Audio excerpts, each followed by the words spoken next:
Arthur Schopenhauer saw something about women and relationships that most men never think to check. Words are cheap, incentives aren't, and behavior, especially behavior that costs someone something, tells you far more than anything they can say about themselves. A woman can tell you she's loyal, family-oriented, honest, or committed. Those words may be completely sincere. They still aren't proof. The useful question is what she consistently does when doing the right thing. Costs her money, comfort, attention, status, or an easier option. That was the useful part of Schopenhauer's thinking. He looked past what people said about themselves and toward what actually moved their choices. He applied that idea to women in ways that were often extreme and controversial. You don't need to accept all of his conclusions to understand the method. Because if you're going to give a woman your time, your money, your loyalty, and potentially 20 years of your life, you need to know what you're actually choosing, not just what she tells you you're choosing. That's where men get careless. The decision isn't abstract. When you commit to a woman properly, you're giving a specific person a claim on your income, a say in where your children live, and a large share of what your 50s look like. Most men still make that decision the same way they decide whether they like someone at dinner, on the strength of conversations. Nice ones, hundreds of them, over months and years.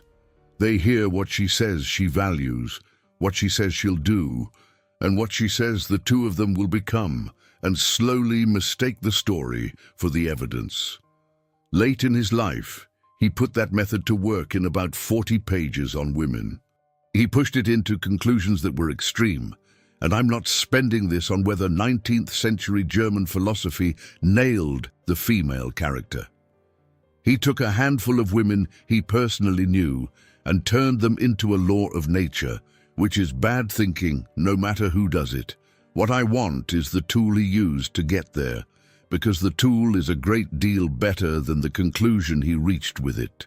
Everything he built sits on one idea, and he had it in 1818, more than 30 years before he wrote a word about women. The idea is that wanting comes first, and reasons come second. You don't always choose something because you've reasoned your way to it. Often, you want it first, and then your mind builds a story explaining why the choice makes sense. The story may be completely sincere. It still comes after the choice. He had a picture for it. The will is a strong blind man, and riding on his shoulders is a small man who can see. The blind one has all the power and does all the walking. The small one describes the road afterward and takes credit for choosing it. In plain words, the deciding happens somewhere you don't have access to, and the explaining gets built later. Run it on yourself before you aim it at anybody. Think about the last job you quit. You have a version of why. It's tidy. It has reasons in it about growth and direction and how management handled the reorganization. Now think about how much of that decision was already finished the morning your boss spoke to you like that in front of 2 other people, and how much of the tidy version got assembled in the weeks afterward so you'd have something to say when people asked. Everybody is built this way. I am. You are.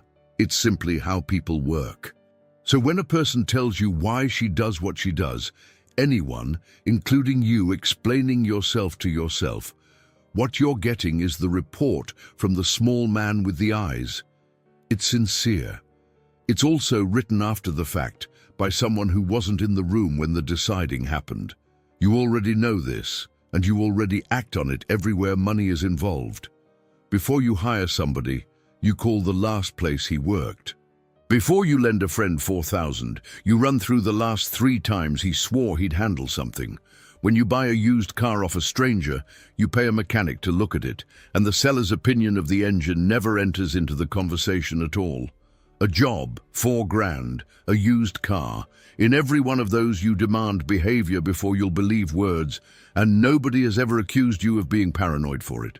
Then comes the one decision with more exposure on it than all of them stacked together, and the whole thing gets settled on the basis of what she said in the car on the drive home from her friend's wedding.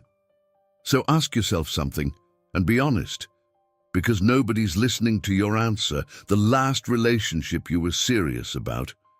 How much of what you knew about that woman had you actually watched?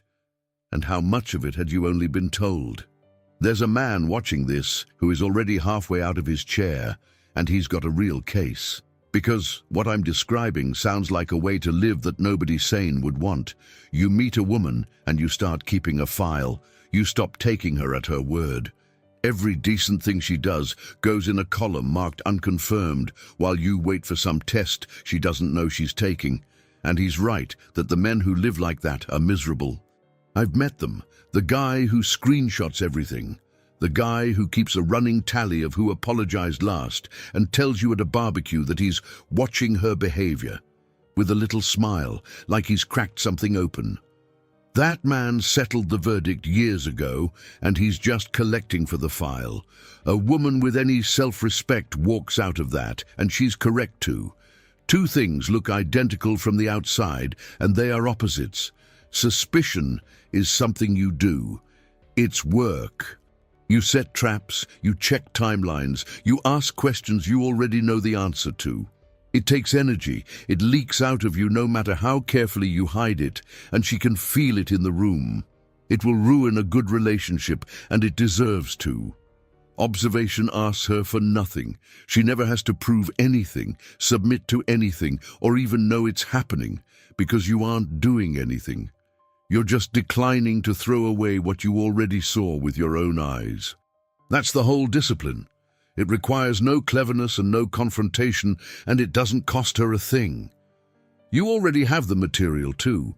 2 years in, you've got hundreds of hours of it, and none of it needed collecting. What ruins men is what they do with the hours that didn't fit the story. Watch how that goes in real life. He sees something. Her sister calls in the middle of something bad, and she watches the phone ring and doesn't pick up. It sits wrong with him for about a day. Then she explains it. The sister's always doing this. There's history he doesn't know about. It's more complicated than it looked. And the explanation is good, because explanations are always good. People are extremely good at explaining themselves after the fact. So the thing he watched happen 2 feet away gets written over by a paragraph. Do that 400 times across 3 years, and he arrives at the wedding knowing almost nothing about her and holding a very detailed, very consistent account of her. Nobody lied to him.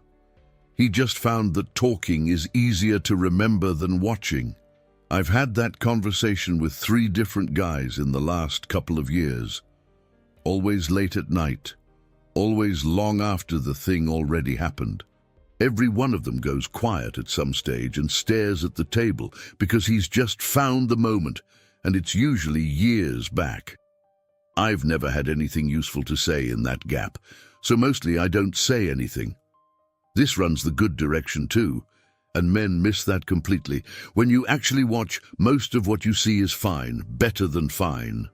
You find out she's the sort of person who does the boring thing when there's nobody around to be impressed by it, and that lands in a man in a way no conversation ever has. Men who watch properly commit harder and faster than men who don't. Hoping she's who she says she is takes constant work. What you actually saw just sits there. Here's the part where nearly everybody's read of their own relationship falls apart. Behavior only tells you something when it takes something away from her. Anything that was free for her to do carries no information whatsoever, and almost everything you've watched her do so far has been free. Think about what the first 2 years actually contain. Restaurants, a trip somewhere warm, Sunday mornings with nowhere to be, sex, her friends approving of you, your friends telling you she's great, she laughs at things, she's affectionate, she's easy. Go down that list and find me one item on it that she had to give anything up for. There's nothing there to choose against, which means she hasn't chosen you over anything yet, so she's generous and patient and loyal and pleasant to be around. So are you. So is nearly everybody alive. When the bill comes to zero. The hours that cost her something look nothing like that. They look like a genuinely better option showing up and being available and being obvious. A man at her work with more money and more interest in her than you've shown in a year, and she has to do something about that. You lose your job in March, and you're still not working in September. Her mother says out loud at the table that she thinks her daughter has made a mistake. You get a diagnosis. Your father needs somebody in the house overnight for 8 months. She's offered a role in another city that's better than anything she'll be offered again, and taking it means losing you. Those are the hours that carry information about a person. Everything else in the relationship is a pleasant evening, and pleasant evenings are worth having. They just don't tell you anything. Go and count how many of those you have personally watched a woman move through beside you. Hours you were in the room for, not stories from before you met her. Most men, being honest with themselves, land somewhere around 0. 200 good dinners and nothing that took anything from her. And on that basis, a man signs the largest thing he will ever sign. There's a smaller version you can run today without waiting for anything hard to happen. Look at where her free hours, her money, and her attention actually go. That's the list of what she values, and it's often a very different list from the one she'd hand you if you asked. Someone who says family is everything and hasn't called her brother since March has said 2 things, and only one of them took anything to produce. You're just adding up what's already in front of you. Watch who's in the room too. Nearly everybody behaves well in front of witnesses, so the witnessed version tells you almost nothing. What you want to know is the version of her that shows up when the only person who will ever find out is her. And a fair man pushes back right here, and it's the strongest thing left standing against all of this. People have bad months. She was short with you during the worst week of her year, and that's supposed to be who she is permanently. No. One bad night is weather. What carries weight is the thing that keeps happening. The same choice arriving in different clothes, 3 or 4 separate times across years. Which is exactly why this can't be hurried, and why a man who proposes at 11 months honestly doesn't know who he's proposing to. He may well have gotten lucky, and plenty of men do. Luck is worth having. It's also worth knowing that luck is what you had. Sitting underneath all of it are her incentives, which is a cold-sounding word for a simple question. What does her life reward her for doing? Forget what she believes about herself and look at what actually pays her week to week. If she can end the marriage and keep the house, the children, and a piece of what you earn for the next 15 years, then leaving is cheap for her, and staying is something closer to a preference. If every one of her friends treats a conflict as fresh proof that you're the problem, then escalating pays her better than working it out does. If her income depends on strangers finding her attractive and available, then attention has a price attached to it, and your marriage competes with that price every single day. None of that makes her a bad woman. It makes her a person standing in a particular spot, where some moves pay and others don't. You're standing in a spot too, and yours rewards you for things you'd rather not say out loud. Everybody's is like this. The man who understands his own incentives and hers is the one who stops being surprised. Schopenhauer himself is the clearest case of all of this, and not in the way he would have wanted. His life shows both halves at once. Everything he was right about and everything he got wrong. His mother was Johanna Schopenhauer. Successful novelist, ran the best literary room in Weimar. Goethe came to it. In her own memoir, she was open about the fact that what drew her to marrying his father was his rank and what his money could open up for her, and that neither of them pretended to more feeling than the other required. Arthur grew up inside that arrangement, watching it. His father died in 1805 in a fall into a canal that most people who knew him took for suicide. Arthur cut his mother off in his 20s. They lived on for another 24 years in different cities, and as far as the record shows, they never met again. In August of 1821, in Berlin, he came home to find 3 women chatting in his entryway. He'd complained about it before. He put one of them out with his hands, Caroline Marquet, 46 years old, a seamstress who lived nearby. She fell, injured her arm, and claimed she could no longer work. She sued him and she won. The court ordered him to support her for the rest of her life, and she turned out to have a long one. He paid for roughly 20 years. When she finally died, he wrote 4 words in Latin on the death notice, and they mean, "The old woman dies, the burden goes." I had to put the book down for a minute the first time I read that. 20 years of payments, and the first thing that came to him was a pun. There was one woman he was actually with. Caroline Medon, a singer at the Berlin Opera, about 10 years on and off. He never once believed what she wanted from him. When cholera came through Berlin in 1831, he left the city and wanted her to come. She had a boy, not quite 9. She wouldn't leave the child. That was the end of it. He spent the remaining decades in rented rooms in Frankfurt with a poodle and a fixed daily schedule. And 20 years after she chose her son, he wrote the 40 pages. Now run his own idea back on him. In print, he gave a confident general account of what women are, meant to last for the ages.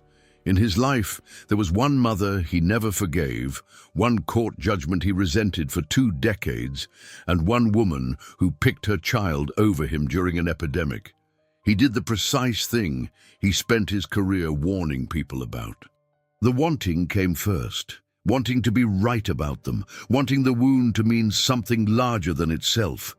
And the reasoning got assembled afterward, and it came out flattering to him. Which means the man who reads that essay, nods along, and walks away agreeing with the verdict has just done the one thing the essay itself warns him against. He believed the words, "Here's the thing to do tonight, and it takes 10 minutes in your own head. Take the woman you're with, or the last one you were serious about. Name 3 specific occasions when she chose against her own comfort, when walking away would have cost her nothing. 3 times where it took something out of her, and she did it anyway. And you can say roughly when it happened and what she gave up. If you can name 3 with the details attached, you're not guessing about her anymore. You've got something real, and the correct response is to commit harder and sooner than you were planning to. Go and do that. If you get to 1 and have to stretch to make it count, what you're looking at is a blank column. Some men read a blank column as an accusation. It isn't one, it's blank, and the only things that fill it are time and situations neither of you can stage. Then turn it around, because most men never do. What does your column look like from where she's standing? 3 times you chose against your own comfort when nobody would ever have known. If your list is thin as well, then the 2 of you have been dating versions of each other, and nobody's done anything wrong. Some men run that check on the last 4 years, find the column empty, look at their age, and land somewhere they weren't expecting, that staying where they are is the sensible move for now. That's a legitimate answer to arrive at. Choosing to stay single is what a man does when the information isn't there yet, and it remains available to him every day at no charge, with no announcement required. Schopenhauer got the conclusion wrong and left the method lying around anyway. Take the method and skip his ending. He decided what women were at 30 and spent the next 30 years alone being right about it. You can do the better version, which is to decide nothing, watch what's actually in front of you, and give it enough time that nobody could hold a performance together that long. Words are free. Watch what she pays for.